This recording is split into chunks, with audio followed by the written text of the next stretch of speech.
로마서 5장 19절 함께 읽도록 하겠습니다. 함께 읽겠습니다. 시작. 한 사람이 순종치 아니함으로 많은 사람이 죄인 된 것 같이 한 사람의 순종하심으로 많은 사람이 의인이 되리라. 아멘. 오늘 제목이 비폭력 저항입니다. 간디가 비폭력 무저항을 얘기했죠. 근데 그건 번역의 오류입니다. 간디가 얘기한 것도 비폭력 저항입니다. 저는 예수님이 하신 행적들도 비폭력 저항이라고 생각하고 성도의 삶에서도 비폭력 저항이 나타나는 게 맞다고 생각합니다.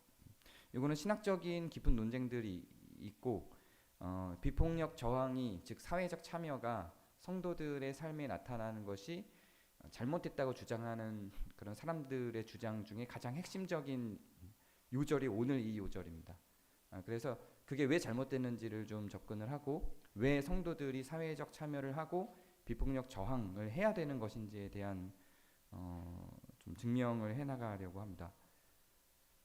가족 얘기를 하다가 왜 갑자기 이렇게 되냐면 원래 저희가 매년 4월 셋째 주에는 사회적 참여 관련한 설교를 계속 해왔습니다. 근데 이제 셋째 주가 지난주에 사랑방별 예배였기 때문에 넷째 주로 밀린 거고요. 그렇게 하는 이유는 그 4월에 4.3, 4.19 그리고 4.16 사회적 이슈들이 많은 달이기 때문에 특별히 1년에 한 번 정도는 그 성도들의 사회적 참여에 대한 문제들을 다뤄야 되겠다라는 생각에서 그렇게 진행을 하고 있습니다. 제가 초반에 왔을 때는 4.3 때는 또 4.3 관련, 4.16 때는 4.16 관련, 4.19 때는 4.19 관련 하다 보니까 연중 주제들이 다 이제 연결고리가 4월에서 또 5월에는 또 가족 얘기로 가거든요. 그러니까 툭 끊겨서 4월에 한 번만 하자 이렇게 정리를 해서 지금 4월에 한 번만 사회적 참여 관련한 설교를 하고 있습니다. 오늘 우리가 읽은 이 요절을 보면 우리가 칭의를 이야기할 때 많이 활용하는 요절입니다. 한 사람으로 말미암아 죄가 들어왔죠. 즉 아담으로 말미암아 제가 청소년 오늘 설교가 다윗이었어서 아담으로 말미암아 죄가 들어왔어요. 아담으로 말미암아 죄가 들어온 것처럼 그리스도로 말미암아 인류의 의가 들어온 개념으로 설명을 한 겁니다. 이게 근본주의 신학에서는 칭의라고 하는 걸 중심으로 이걸 해석을 합니다. 이 무슨 말이냐면 근본주의에서 많이 해석하는 방식은 이런 방식이에요. 아담이 죄를 지음으로 온 인류에 그냥 폭탄처럼 죄가 터져버린 거예요. 그래서 아담의 죄로 말미암아 온 인류에 그냥 죄라는 어떤 철학적이고 추상적 개념이 폭탄처럼 투하돼서 온 인류가 그냥 죄가 딱 발생한 겁니다. 그런 것처럼 그리스도가 오심으로 말미암아 온 인류에 폭탄처럼 의가 빡 하고 상징적으로 혹은 추상적 철학적으로 이념적으로 투하가 딱 된 거예요. 그러니까 이거는 실제하고는 상관이 없다고 보는 겁니다. 그래서 칭의만 존재하고 실제로 의롭게 되는 성화는 존재하지 않는다라고 하는 신학이 있어요. 신학적 용어를 써서 죄송한데 설명해 드리면 칭의는 의롭다고 칭해 주는 거예요. 아직은 의롭지 않은데 그리스도께서 우리를 위해 죽으심으로 우리가 신분상의 자격적으로 의롭다고 칭함을 받은 거예요. 천국 갈 자격을 얻었다는 거죠. 의인이 될 자격을 얻었다는 거예요. 근데 그걸로 끝이라고 보는 신학이 있는 겁니다. 그게 근본주의 신학에서 말하는 거예요. 근데 여기에 개혁주의 개념에서는 성화라는 걸 더해서 칭의 받는 걸 실제적 의로 발전시켜 나가야 한다고 보는 개념인데 근본주의 신학은 이걸 부정하는 겁니다. 칭의만으로 족하다는 거예요. 왜 그러냐 하면 성화가 되어서 우리가 의를 이루어 나가는 건 마치 우리의 노력처럼 느껴지잖아요. 그렇게 우리의 노력이 우리의 의를 이루어 나가는데 실제적으로 드러나게 되면 그리스도가 우리를 위해서 돌아가셔서 구속하신 그 십자가 사건이 약화된다고 생각해요. 그러니까 그리스도의 온전한 은혜로운 공로로 인정을 하려면 인간이 하는 건 아예 없어져야 돼요. 그래서 칭의로 다 몰빵을 해버리는 겁니다. 그러니까 인간은 하는 게 하나도 없고 오직 그리스도의 의로만 구원을 얻는 것이기 때문에 인간은 의로워질 수가 없다고 주장하는 게 근본주의 신학이에요. 제가 이걸 비판하는 거예요 지금. 그래서 이 근본주의 신학에서 주장하는 건 그리스도가 십자가에서 모든 걸 다 이뤘다. 인간은 할 게 하나도 없다. 그러므로 실제 의는 없다. 칭의만 존재한다. 의롭다고 칭해 주신 것만 존재한다. 그러니까 은혜만 존재한다는 거예요. 이게 이해가 되시죠? 이 논리가. 이게 익숙하지 않나요? 우리는 하는 게 하나도 없고 오직 그리스도께서 하셨고 모든 건 그리스도만으로 끝났고 그래서 우리는 의롭게 될 이유가 없고 이렇게 되는 겁니다. 칭의에 모두 몰빵한 신학이에요. 은혜롭죠. 그리스도를 찬양할 만하죠. 그리스도 100 인간 0인 거예요. 그런데 제가 생각하는 건 그리스도 100 인간 100인 겁니다. 왜 그런지를 하나하나 살펴보도록 하겠습니다. 우리는 한국 사회는 사실 이 칭의에 몰빵한 신학으로 계속 주도해 왔습니다. 한국만이 아니죠. 미국 신학도 그래요. 미국이 한 60% 정도가 남침례교고요. 그 남침례교가 갖고 있는 신학 체계가 이러해요. 근본주의 신학 아래서 온전히 칭의 안에 몰빵한 신학을 갖고 있어요. 우리나라에 장로교, 감리교, 성결교 많은 간판들이 있지만 사실상 거의 대부분은 다 순복음 신학을 갖고 있죠. 순복음 신학이 여기에 몰빵된 신학이에요. 순복음 출신 성도분들에게 정말 죄송하지만 제가 부교역자로 긴 시간 사역했던 교회도 장로교회인데 목사님이 가장 존경하는 담임 목사님이 가장 존경하는 목회자는 조용기 목사님이었어요. 칭의 몰빵. 설교도 대부분은 다 이거예요. 인간은 하는 게 하나도 없어야 돼요. 인간은 완전히 하나도 1도 하는 게 없고 온전히 그리스도가 다 하신 걸 끝내야 됩니다. 이거를 부정하면 뭔가 죄 지은 것 같거나 자유주의거나 이단이거나 이렇게 이해가 되는 구조의 설교들을 계속 듣고 살아왔죠. 한국의 가장 보편적인 그런 가르침일 것입니다. 그러다 보니까 사회적 참여를 한다? 폭력적이든 비폭력적이든 저항을 한다? 이게 이상해지는 겁니다. 의인은 그것과 상관이 없는 거거든요. 의인은 행위에 있지 않거든요. 오직 그리스도의 십자가에 있거든요. 그러니까 우리는 실제적인 의의를 드러낼 이유가 없는데 자꾸 실제적인 의, 정의, 실천 이거를 강조하면 이상하다고 보는 신학이 보편적으로 심겨져 있는 거죠. 자, 그런데 한번 생각해 보세요. 오늘 우리가 읽은 요절을 보면 한 사람의 순종치 아니함으로 많은 사람이 죄인 된 것 같이 그거를 먼저 언급하고 한 사람의 순종하심으로 즉 그리스도의 순종하심으로 많은 사람이 의인이 된 걸로 갔어요. 그러면 한 사람의 순종하심으로 많은 사람이 의인이 된 걸로 가려면 그 앞에 한 사람의 순종치 아니함으로 많은 사람이 죄인 된 걸 한번 가보죠. 아담이 순종치 아니함으로 인류의 죄를 빡 터뜨렸어요. 자, 이거는 아담이 그렇게 인류에 갖고 들어온 죄는 상징적인 것인가요? 추상적인 것인가요? 철학적인 것인가요? 혹은 영적이기만 한 것일까요? 죄를 갖고 들어왔는데 우리가 죄를 실제로는 짓지 아니하고 개념상으로만 죄가 들어왔을까요? 아니죠. 아담이 선악과를 따먹고 불순종한 이후로 인간들은 실제적으로 죄를 지어요. 실제적인 죄가 들어왔어요. 죄가 개념상으로만 있는 게 아니에요. 추상적으로만 있는 게 아니에요. 영적으로만 타락한 게 아니에요. 생각으로만, 영적으로만, 정신적으로만 타락하고 삶은 의롭게 살아가는 게 아니라 실제로 살인을 하고 도둑질을 하는 비방하고 모략하는 이런 삶이 들어왔어요. 실제적 삶이 들어왔어요. 죄가 구체적으로 들어왔어요. 실체가 있어요. 죄라는 실체를 아담의 타락으로 말미암아 온 인류가 죄라는 실체를 맛보고 있어요. 미워하는 감정만 있는 게 아니라 욕을 해요. 때려요. 싸워요. 실제 죄가 들어온 거예요. 살인을 해요. 가인이 등장을 했어요. 전쟁을 해요. 도륙해요. 학살을 해요. 실제적인 죄가 들어왔어요. 이거는 추상적 개념이 아니에요. 죄가 들어온 건. 그렇죠. 자, 그럼 역으로 한번 생각을 해보는 거예요. 한 사람의 순종치 아니함으로 많은 사람이 죄인 됐다라는 것은 추상적 개념이거나 상징적 개념이 아니라 실제 정말로 우리가 눈으로 확인 가능한 구체적인 죄가 들어온 거라면 한 사람이 순종으로 말미암아 많은 사람이 의인이 되는 건요. 이거는 추상적이기만 해야 되는 건가요? 이거는 철학적인 개념이기만 하고 영적이기만 한 건가요? 우리는 실제로 죄를 지어도 되는데 죄를 지을 수밖에 없는 것이고 전적으로 타락해서 우리는 죄를 짓도록 프로그램이 되어 있기 때문에 우리가 죄 짓는 건 타당한 것인데 벗어날 수 없는 것인데, 그런데 개념상으로 영적으로만 자격상에 있어서만 칭의적으로만 의롭다고 칭해 주시는 개념상으로만 우리는 의로운 거란 의미일까요? 그렇지 않죠. 그렇지 않은 거예요. 위에 게 실제적인 죄라면 앞에 의인이라고 하는 것도 실제적인 의인 겁니다.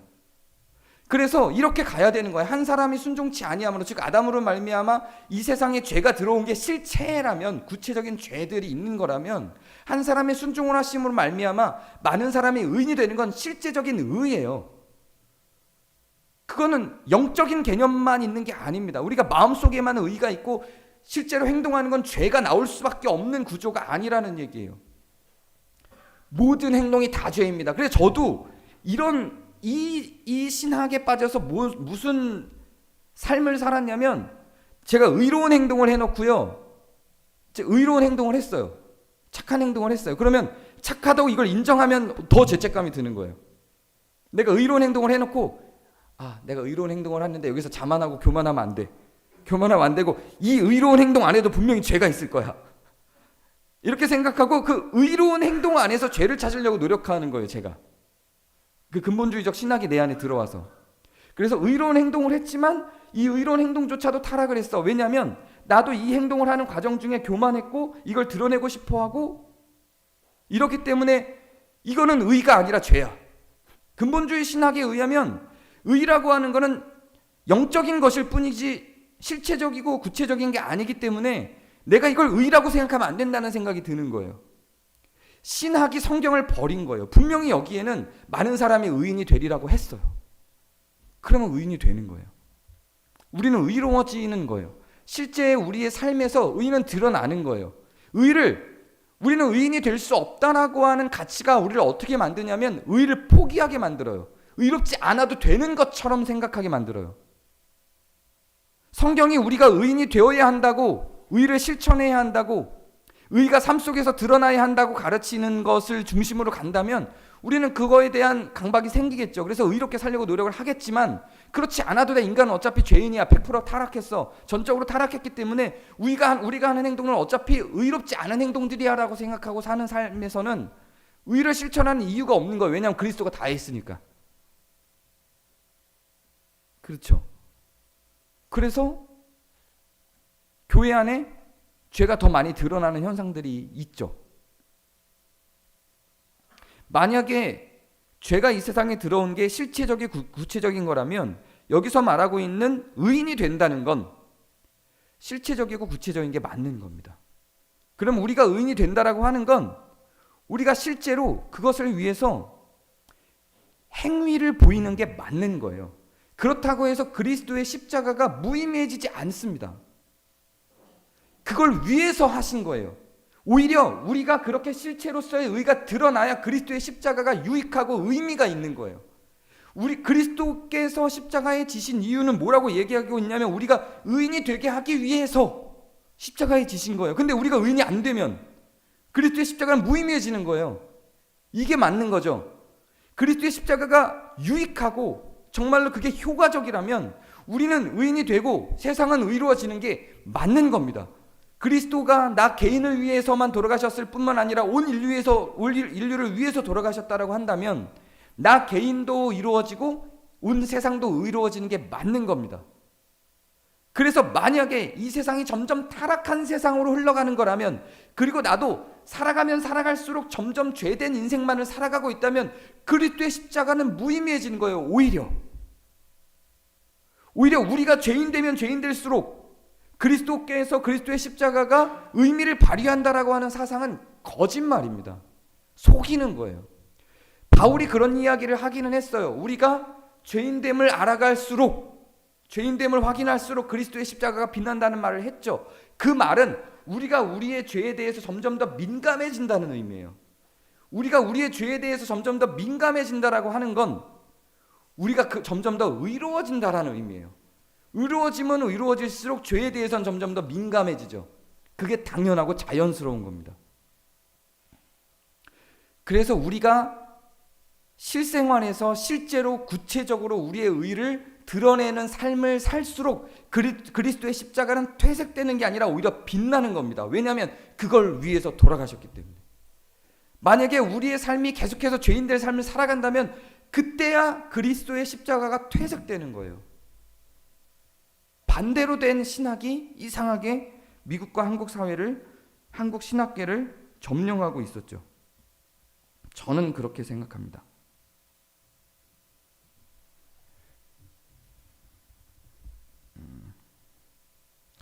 그리고 여기에서 조금 더 고민을 해야 될 지점들이 있습니다. 그러면 의인이 된다는 건 양선만일까? 죄도 소멸하는 것인가? 사랑만 있는가? 정의도 있는가? 이런 이야기예요. 의인이 된다는 건 어떤 걸까요? 의인 그러면 어떤 걸 떠올리나요? 어떤 사람은 의인이라고 하면 사랑을 베풀고 도와주고 구제하고 이런 것들을 떠올릴 거고요. 어떤 사람은 의인이라고 하면 불의와 싸우고 잘못된 것을 드러내고 그것에 대해서 저항하고 잘못된 권력에 저항하고 이런 것들을 떠올릴 거예요. 어떤 쪽이 의인인 건가요?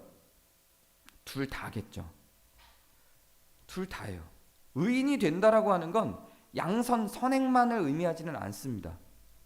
그렇다고 죄를 소멸하는 행위, 불의와 싸우는 행위, 정의의 측면만 의미하는 것도 아닙니다. 의인이 된다라고 하는 건 이 두 가지를 다 포함하고 있습니다. 그래서 성경은 사랑과 정의를 모두 담고 있는 책입니다. 그래서 성경은 사랑도 이야기하고 불의와 싸우는 것도 이야기를 합니다. 그래서 성도는 사랑을 하기도 하고, 즉 양선을 하기도 하고, 정의롭기 위하여 불의와 싸우기도 하고, 불의에 저항하기도 합니다. 이 두 가지의 삶이 모두 있어요. 사람의 성향에 따라서 정의로운 삶에 집착하는 사람도 있고 사랑의 삶에 더 집착하는 사람도 있습니다. 성향에 따라서 나눠질 수는 있으나 사랑만 하는 것이 옳다, 정의만 행하는 것이 옳다 할 수는 없어요. 둘 다 필요한 겁니다. 둘 다 있어야만 하는 거죠. 그래서 우리는 구제하고 사랑을 베푸는 행위도 합니다. 그리고 불의가 보일 때 그 불의와 싸우는 삶도 살아갑니다. 둘 다가 필요합니다. 혹자는 그렇게 이야기합니다. 불의와 싸우지 않는 자들은 의롭지 않은 자다. 선행을 베풀지 않는 자들은 의롭지 않은 자다. 그래서 양쪽 진영에서 이런 공방들이 있습니다. 당신은 왜 이 정의로운 행위에 동참하지 않으십니까? 저도 종종 듣는 이야기들이기도 합니다. 저는 성향상 불의와 싸우는 것보다는 사랑을 베푸는 쪽이 더 몸에 맞아요. 그래서 그런 행동들을 더 많이 하지만 그렇다고 불의와 싸우는 일이 불합리하다고 생각하지 않고 오히려 그 불의와 싸워내시는 분들을 보면 존경스럽고 제가 거기에 몸을 많이 못 담는 것에 대해서 미안하기도 하고 그래서 그것들을 응원하고 저는 사랑을 베풀며 정의를 실천하시는 분들에게는 어떤 후원이나 간접적인 도움을 줌으로 참여하기도 합니다. 사람에 따라서 어느 쪽으로 치우쳐질 수는 있으나 둘 다 하는 것이 의인인 것은 분명합니다. 그리고 또 여기에서 하나 더 확인하고 점검하고 지나가야 될 것이 있습니다. 그렇다면 의인이 된다는 건 개인적인 일인가 사회적이기도 한가 하는 부분입니다. 여기가 이제 오늘 좀 진지하게 더 나눠야 되는 내용인데요. 우리의 의의는 나 개인의 의의일까요? 우리의 의의는 사회적이기도 한 걸까요? 여기서 이제 비폭력 저항 이야기가 나올 수밖에 없습니다. 이거는 서로 나눠질 수 있는 게 아닙니다. 만약에 정말로 사랑을 하는 사람이라면 내가 사랑을 베풀어야 하는 대상이 어떤 구조에 의해서 피해를 입고 있다면 그 구조가 눈에 들어오는 게 자연스럽죠. 그게 당연한 겁니다. 이런 논리를 갖고 살아갔던 대표적인 사람이 본회퍼라고 하는 목회자였죠. 우리가 코로나 전해 4년 전쯤에 본회퍼가 쓴 성도의 공동생활이라고 하는 것으로 저녁 기도회를 한 적이 있습니다. 그때 성도의 공동생활 요약본을 제가 나눠드리고 함께 낭독하고 의견을 나누고 했던 적이 있었습니다. 보네퍼는 그 성도의 공동생활에만 나타나는 걸 보면 그냥 천상 목회자예요. 성도들이 어떻게 함께 살아갈 것인가, 이렇게 다른 사람들, 이렇게 달라서 충돌하는 사람들이 어떻게 한 교회를 이루며 살아갈 수 있을 것인가 하는 걸 담고 있는 게 성도의 공동생활이라는 책이었고, 거기에는 순전히 목회적인 관점에서만 기록이 돼 있어요. 그래서 교회에 올 때는 자기가 갖고 있었던 모든 교회론을 내려놓고 빈 백지의 상태에서 모인 사람들이 함께 교회론을 만들어 가야 된다 라고 하는 게 보네퍼의 주장이었고, 그게 성도의 공동생활의 어떤 핵심 내용이었습니다. 그것만 보면 그는 그냥 순전한 목회자이죠. 자, 그런데 이 사람이 히틀러를 암살하기 위해서, 그 사랑이 많은, 이 성도의 공동생활을 보면 아주 사랑이 많은 사람이에요. 근데 히틀러를 암살하기 위해서 계획을 하고 그걸 실천에 옮기기도 했던 사람입니다. 폭력 저항을 한 거죠. 비폭력 저항이 아니라. 그래서 보네퍼에 대한 판단은 여기저기서 굉장히 분분해요. 그 행동을 칭찬하고 칭송하는 사람도 있고 비판하는 사람들도 있습니다. 저는 판단을 중지하기로 했습니다. 저는 비폭력 저항이 맞다고 생각하는 입장인데, 모르죠. 그 시대에 제가 히틀러 시대에 살았다면 보네퍼와 같은 선택을 했을지. 그건 알지 못합니다. 다만 분명한 건 보네퍼의 삶을 볼 때 이쪽 일도 하고 저쪽 일도 했다는 거예요. 성도의 공동생활을 통해서 성도들을 목양하고 성도들의 이야기를 듣고 그들의 그들이 고통을 느끼고 있는 삶과 사회적인 현상들을 볼 때, 사회를 바라볼 때도 그거를 그냥 둘 수가 없거든요. 그러니까 뭔가를 해야 된다라고 생각하고 사회를 변혁시키기 위해서 자기의 생애를 망가뜨려 버릴 수도 있는, 범죄라고도 볼 수 있는 현대 사회의 법을 어기는 행위까지도 강행하는 사람이었던 거예요. 이 양쪽을 다 갖고 있는 거죠. 폭력 저항이 가능하냐 혹은 맞냐 틀리냐의 문제를 떠나서 이 두 개의 양쪽을 다 갖고 있다라는 의미에서의 보네퍼 목사님의 선택들은 저는 존중받고 그의 사상은 현대사회의 그리스도인들에게 귀감이 될 수 있다고 생각합니다. 기독교인은 아니지만 제가 박사 논문을 쓰면서 전공을 했던 락항이라고 하는 사람은 원래 상담을 하는 사람, 정신과 의사였습니다. 그런데 그 사람은 68혁명이라고 하는 혁명의 몸을 담고 사회적 투쟁을 하는데 앞장섰던 사람이기도 합니다. 왜 그러냐면 심리치료를 하다 보니까 그 심리치료를 할 때 대부분의 여성 내담자들이 가부장적 사회로 인한 피해를 받았다고 판단이 된 거예요. 그래서 소위 히스테리라고 불리우는 정신질환을 그 여성들이 너무 많이 안고 와요. 이게 왜 이렇게 여성들에게만 고유하게 걸리지라고 분석을 해보니까 가부장적 제도 아래서 아버지 혹은 오빠들에 의한 폭력 혹은 사회적 구조로서 남성 중심 세상에 대한, 그래서 여성들은 자기 실현을 할 수 없는 이 구조에 대한 폭력 아래서의 희생양이 된 것으로 간주를 한 겁니다. 그래서 이런 말까지 해요. 정신분석가가, 즉 상담사가 내담자들의 고통을 발견하고 그 고통의 원인된 사회적 문제를 해결하기 위해서 움직이지 않는다면 그 사람은 정신분석가가 아니다. 이런 말까지 하면서 가부장 제도와의 싸움을 하기 위해서 68혁명에 가담을 합니다. 뭐 이 사람에 대한 평가는 분분하겠죠. 여러분들도 이 사람의 이런 말과 행동에 대해서 여러 가지 평가를 내리실 수 있을 거라고 생각합니다. 근데 저는 동의가 돼요. 사랑도 있고 정의도 있는 거예요. 베품과 양선도 있고 투쟁과 저항도 있는 거예요. 이것들은 서로 대립되는 구조가 아니라 연결되어 있는 구조로 갈 수밖에 없는 겁니다. 반대로 한번 생각을 해보죠. 의인이 된다는 건 개인적인 것인가 사회적인 것인가? 죄송해요. 비염 때문에. 여러분들의 자녀들의 삶을 한번 생각해 보죠. 여러분들은 자녀들을 어떻게 만들고 싶나요? 자녀들이 어떤 삶을 살아가면 좋겠어요? 자녀들이 어떻게 살면 좋겠다고 생각하시나요? 자녀들이 잘 먹고 잘 살면 좋겠다라고 생각을 해서 이 사회가 규정해 놓은 어떤 제도 안에 이 자녀들이 잘 맞춰가는 삶을 살기를 바라고 그 자녀들을 사회의 맞춤형으로 만들어가는 방식의 한 방법을 쓰겠죠. 또 다른 측면으로는 자녀들이 잘 살 수 있게 하기 위하여 사회적인 제도와 세상의 구조가 자녀들에게 좋은 구조로 만들기 위하여 싸우기도 하겠죠.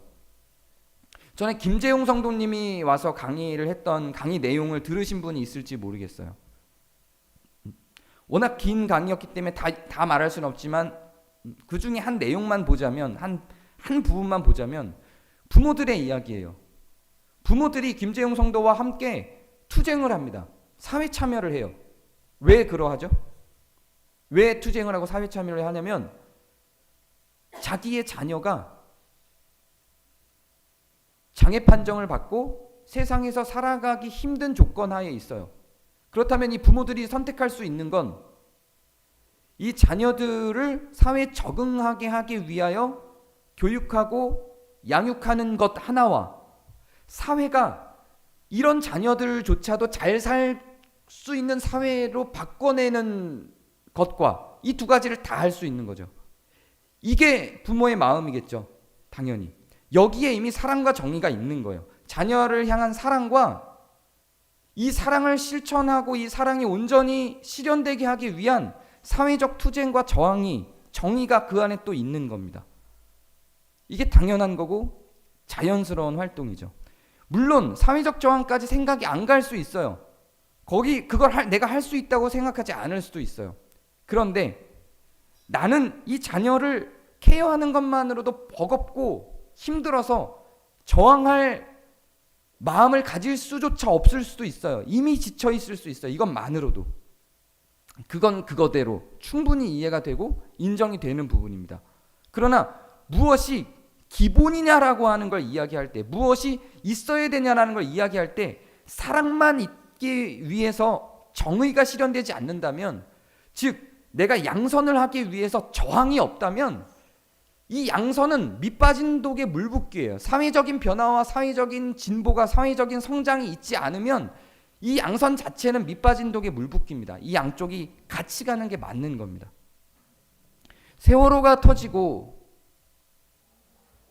거기에 희생된 학생들의 부모들이 지금까지도 투쟁을 합니다. 가끔은 폭력 저항으로, 대부분은 비폭력 저항으로. 3번의 정권이 바뀌어가면서 그 3번의 정권 아래서 투쟁을 진행을 하고 있습니다. 세월호가 해결이 됐다 안 됐다 여러 의견들이 있기도 하죠. 우리 교회 내에서도 여러 의견이 있을 수 있어요. 저는 아직 해결되지 않았다고 생각하는 입장이 있습니다. 그건 입장 차이니까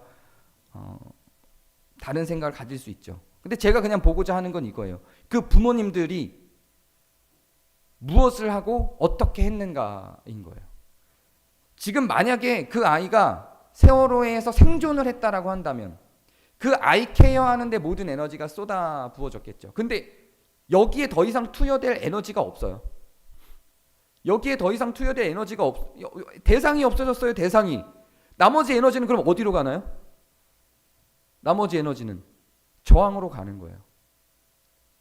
여기에 에너지를 쏟을 수밖에 없는 구조로 이 양선과 사랑을 베푸는데 에너지를 쏟을 수밖에 없는 상황에서는 여기에 에너지들이 70% 80% 가겠죠. 그리고 20% 30% 저항을 하겠죠. 혹은 50% 50% 반반하겠죠. 근데 이제 여기에는 없는 거예요. 아이가 없어졌어요. 그러면 이 사랑은 어디로 가요? 정의로 전환되는 겁니다. 이게 불가피한 거예요.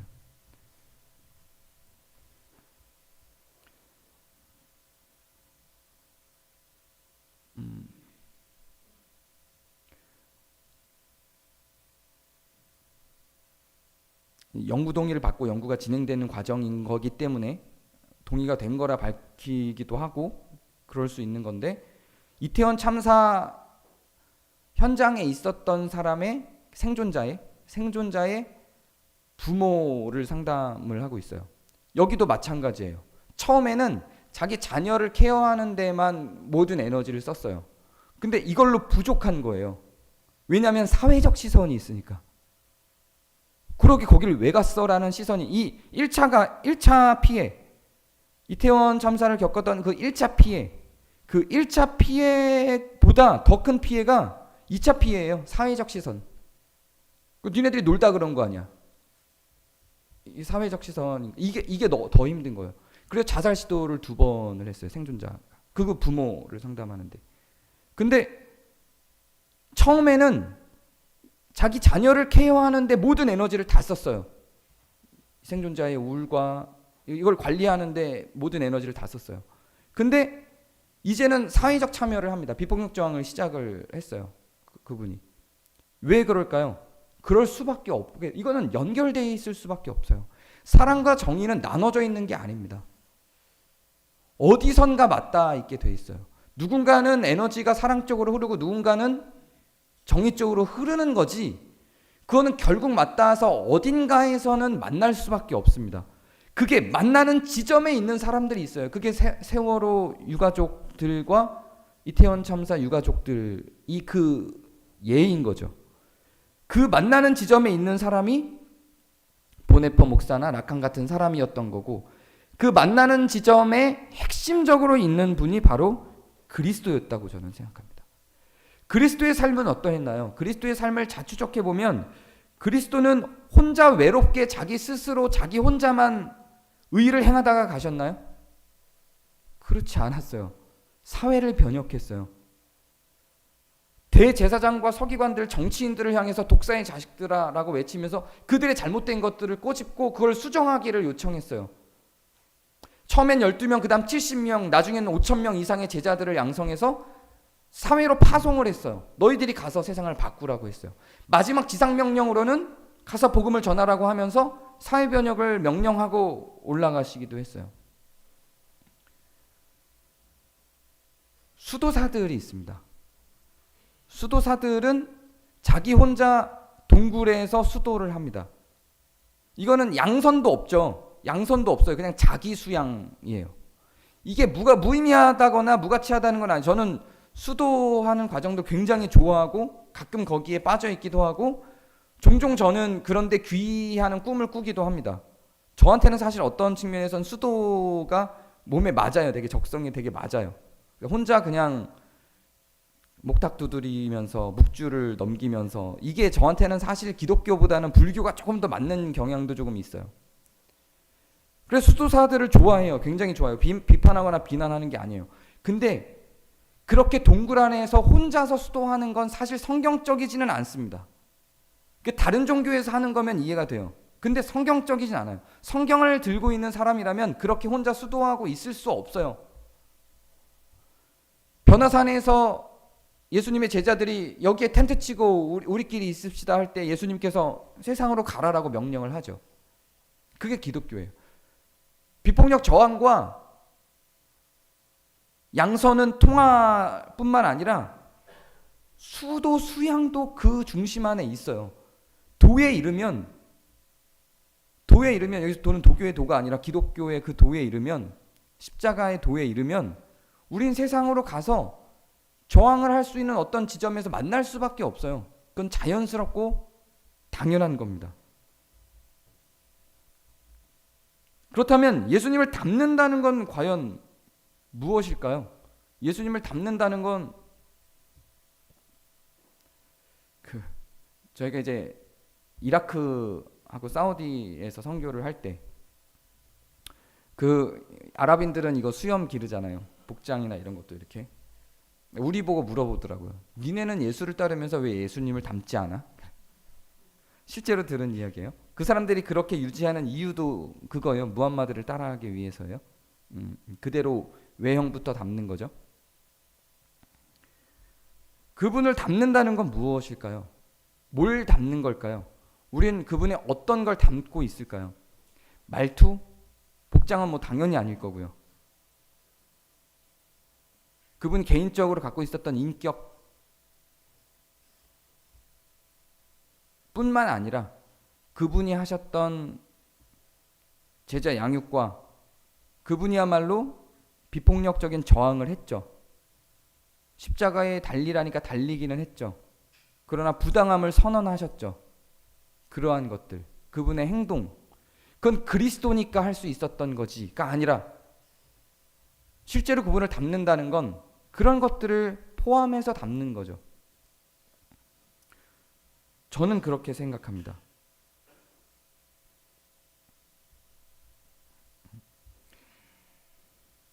우리는 성도라는 이름을 갖고 있고 거룩한 백성이 되기 위해서 의로움을 추구하는 사람들입니다. 이건 추상적인 개념이 아니에요. 칭해지기만 하고 끝나는 게 아닙니다. 그걸 우리의 몸에, 우리의 삶에 담아내는 사람들입니다. 이걸 놓치면 기독교는 생명력을 잃어요. 이걸 놓쳤기 때문에 지금 기독교가 생명력을 잃어가고 있다고 생각해요. 저는 기독교가 패망해가는, 특히 한국 기독교가 이렇게 패망해가는 과정에 가장 큰 기여를 한 게 이 근본주의 신학이라고 생각해요. 의롭지 않아도 돼. 예수 그리스도가 다 했어. 너희는 하지 않아도 되는 거야. 라고 하는 이 유혹이 기독교를 물들여서 기독교가 패망으로 가는 가장 선봉장에 있다고 생각합니다. 저는 이게 심지어는 제가 그렇다고 이 근본주의를 뭐 이단이다 이렇게 얘기하는 건 아니에요. 그 안에 구원이 있고 그리스도가 있죠, 당연히. 그런데 그 신학을 만들어낸 과정에 저는 사탄의 개입이 있다고 생각해요. 저는 진짜로 그렇게 생각해요. 왜냐하면 이게 너무 많이 기독교를 망쳐버렸어요. 성도들의 삶을 망쳐버렸어요. 의가 없어도 되는 삶을 살 수 있도록 근거를 마련해 줬어요. 예수님이 다 하셨어요. 우린 아무것도 안 해도 돼요, 여러분. 예수님이 다 하셨거든요. 여러분은 그저 부자 되세요. 이게 다 망쳐버린 거예요. 우리는 그런 사람들이 아니에요. 성도라고 하는 건 우리 안에 그리스도의 도를 배우고 그 도를 담고 그를 담는다는 건, 그리스도가 우리의 마음에 들어와 있는 삶을 산다는 건 칭의에서만 멈추는 게 아니라, 즉 의롭다고 칭함받은 데서만 멈추고 기뻐하는 게 아니라 실제로 그것이 우리의 삶에 사라지고 담아내는 것까지 가야 하는 것이며, 우리의 삶이 그걸 사라지고 담아내게 한다는 건, 의인이 된다는 건 이렇게 양선을 베푸는 것뿐만 아니라 불의까지도 전환시키는 과정까지 가는 거라고 저는 생각합니다. 그럼 이제 마무리인데요. 그러면 그렇게 불의를 바꾸는 삶을 사는 것, 정의로운 삶을 사는 거라는 건 어떤 의미일까? 여기에 이제 처음으로 돌아가서요. 저항을 하기는 하되, 불의에 대해서 저항을 하기는 하되 폭력 저항을 할 것인가 비폭력 저항을 할 것인가에 대한 화두에 있어서는 저는 당연히 기독교가 갖고 있는 가치는 비폭력 저항이라고 생각을 합니다. 저항은 있되 폭력적이지는 않은, 저는 한국 사회가 또 그걸 제법 잘하고 있고 한국 사람들이 그런 걸 잘 해낼 수 있는 사람들이라고 생각을 하기도 합니다. 보네퍼 목사님을 폄훼하는 건 아니에요. 굉장히 존중하고 존경하는 분이고 그 사회가 우리 시대에 도래한다면 어떻게 할지 저도 잘 모르겠어요. 그러나 기본적으로 그리스도의 삶을 봤을 때, 그의 가르침을 봤을 때는 우리는 그런 비폭력 저항들이 필요하다고 생각합니다. 그리고 곰곰하게 이미 카테고리화 돼 있는 구조가 아니라 정말로 이 비폭력 저항을 하는 선택들은, 즉 정치적인 선택들은 어디에서 나오게 되는 거냐면, 사회적 변화를 일으키기 위한 선택들은 어디에서 나와야 되는 거냐면 사랑에서 나오는 거라고 생각해요.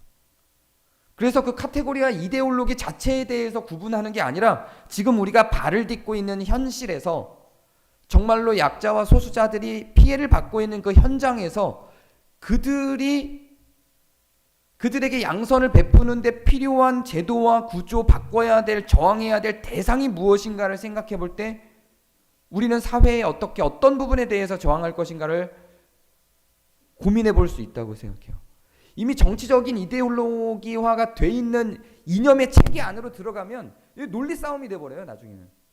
그렇게 하는 게 아니에요. 기독교인들의 정치적인 선택, 사회적 참여라고 하는 건 그렇게 이미 이데올로기화 돼 있는 논리적 구조 안으로 들어가서는 편향될 수밖에 없고 자기의 소속된 무엇인가에 의해서 선택될 수밖에 없어서 지금 발을 딛고 있는 주변의 이웃들이 받고 있는 고통을 근거로 그것을 바꾸고 그 불의함을 딛고 일어나기 위해서는 무엇을 해야 될 것인가, 어떤 것이 문제인가, 무엇이 불의인가를 생각할 수 있는 지점들이 있어야 된다고 봐요.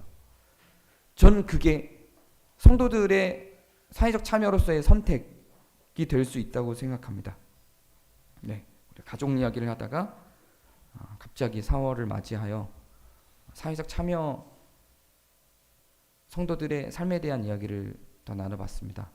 통하여 여러분과 여러분 가정과 교회와 또 총선 전에 이거를 할까 하다가 그러면 더 이상해지겠다 싶어서 총선 후에 했습니다. 그래서 여러분의 마음 가운데에 성도들의 사회적 혹은 정치적 참여는 어떠해야 하는지 정리할 수 있는 기회가 됐기를 바랍니다. 제가 기도하겠습니다. 은혜의 하나님,